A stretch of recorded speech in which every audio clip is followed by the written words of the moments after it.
Hi friends, அஸ்ஸலாமு அலைக்கும். இன்றைக்கி நம்ம பார்க்க போகிறது கேமராலெஸ் அப்ளிகேஷன். இந்த அப்ளிகேஷன் தான் இது ப்ளே ஸ்டோரில் கிடைக்கக்கூடிய இலவசமான அப்ளிகேஷன் தான். ப்ளே ஸ்டோரில் போய்ட்டு கேமராலெஸ் நீங்கள் சர்ச் பண்ணிங்கன்னா ஃபஸ்ட்டே இந்த அப்ளிகேஷன் கிடைக்கும், இன்ஸ்டால் பண்ணிக்கலாம்.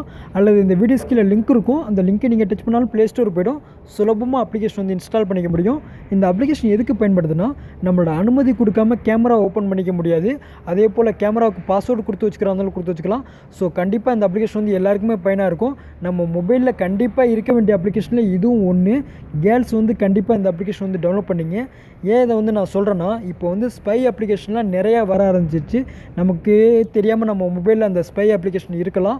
அப்படி இருந்தால் நமக்கு வந்து ஏதாவது பிரச்சனைகள் வந்து வர வாய்ப்பு இருக்குது. உதாரணத்துக்கு நம்ம மொபைலில் கேமரா எடுக்கிறது வந்து நமக்கே தெரியாமல் கேமரா எடுக்கிறதுக்கெலாம் வாய்ப்பு இருக்குது.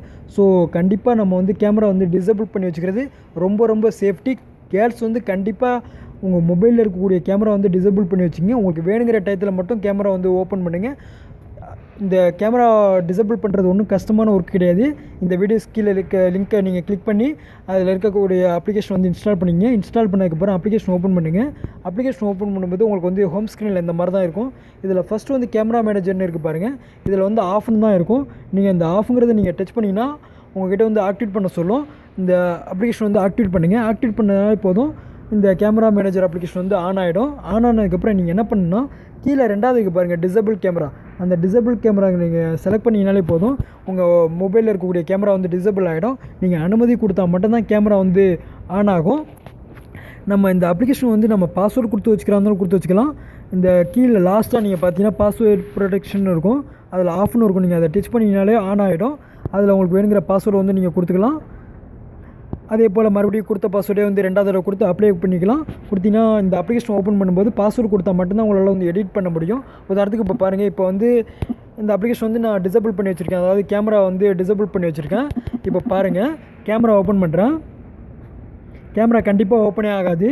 அதே போல் என்னோடய மொபைலில் இருக்கக்கூடிய ஒரு ஸ்பை கேமராவை நான் ஓப்பன் பண்ணுறேன். எந்த ஒரு அப்ளிகேஷனாக இருந்தாலும் சரி, அதில் இருக்க கேமரா வந்து கண்டிப்பாக வந்து ஓப்பனே ஆகாது. பாருங்கள், கேனாட் ஓப்பன் கேமரா. இது வந்து கண்டிப்பாக எல்லாருக்குமே யூஸ்ஃபுல்லாக இருக்கும். கண்டிப்பாக ஏதோ ஒரு இந்த அப்ளிகேஷன் உங்களுக்கு பிடிச்சிருந்தா இந்த அப்ளிகேஷன் வந்து உபயோகப்படுத்துங்க. அல்லது இந்த அப்ளிகேஷன் பிடிக்கலைன்னா வேறு ஏதோ ஒரு அப்ளிகேஷன் கண்டிப்பாக கேமராவுக்கு வந்து லாக் போட்டு வச்சுக்கோங்க. கேமராவுக்கு லாக் போட்டு வைக்கிறது வந்து இப்போ வந்து ரொம்ப ரொம்ப சேஃப்டி. நிறைய பேருக்கு தெரிஞ்சிருக்கலாம், ஸ்பை அப்ளிகேஷன்லாம் நிறையா வந்து வர ஆரம்பிச்சிருச்சு. சொன்னதே ஏன்னா மறுபடியும் சொல்கிறேன்னு யாரும் தப்பாக எடுத்துக்க வேணாம். இது வந்து கொஞ்சம் இதனால் நிறைய பேருக்கு பிரச்சனைகள் வந்து வர வாய்ப்பு இருக்குது. ஸோ கண்டிப்பாக வந்து கேமரா வந்து டிசேபிள் பண்ணி வச்சுக்கோங்க. கேமரா டிசேபிள் பண்ணுறது ஒன்றும் கஷ்டம் கிடையாது. மறுபடியும் பரவாயில்ல, இன்னொரு தடவை சொல்கிறேன், கொஞ்சம் நல்லா கவனிச்சிக்கங்க. அப்ளிகேஷன் ஓப்பன் பண்ணுங்கள். கேமரா மேனேஜர்னு இருக்கும், அதில் வந்து ஃபஸ்ட்டு இருக்கிறது வந்து ஆஃப்னு இருக்கும். அதை நீங்கள் கிளிக் பண்ணினாலே போதும், ஆன் ஆகிடும். அதுக்கப்புறம் ரெண்டாவது இருக்குது பாருங்கள் டிசேபிள் கேமரா. அதை நீங்கள் செலக்ட் பண்ணதிங்கன்னா போதும், செலக்ட் ஆகிடும். உங்களுக்கு கேமரா வேணும், கேமரா வந்து நீங்கள் மறுபடியும் எடுக்கணும் அப்படின்னு ஆசைப்பட்டீங்கன்னா எனபிள் கேமரா நீங்கள் செலக்ட் பண்ணிங்கனாலே போதும். அதுக்கப்புறம் நீங்கள் கேமரா ஓப்பன் பண்ணிங்கன்னா கேமரா உங்கள் மொபைலில் இருக்கக்கூடிய கேமரா வந்து ஓப்பன் ஆகும். பார்த்தீங்களா, ரொம்ப சுலபந்தான்.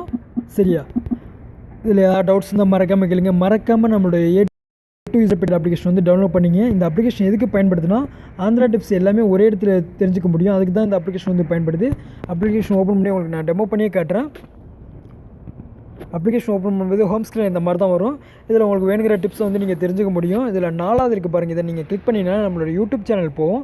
கண்டிப்பாக சப்ஸ்கிரைப் பண்ணிங்க. யூடியூப் சேனலில் நம்ம எல்லா வீடியோஸும் வந்து அப்லோட் பண்ணுவோம். எப்படி ஃபேஸ்புக்கில் அப்லோட் பண்ணுற வீடியோஸ் அதே மாதிரி யூடியூப்லேயும் அப்லோட் பண்ணுவோம். சுலபமாக நீங்கள் வந்து வீடியோஸ் பார்த்துக்க முடியும். அதுக்கு தான் அந்த யூடியூப் சேனலில் இருக்க சப்ஸ்கிரைப் பயன்படுது. ஓகேவா? Okay, bye. தேங்க்ஸ் ஃபார் வாட்சிங்.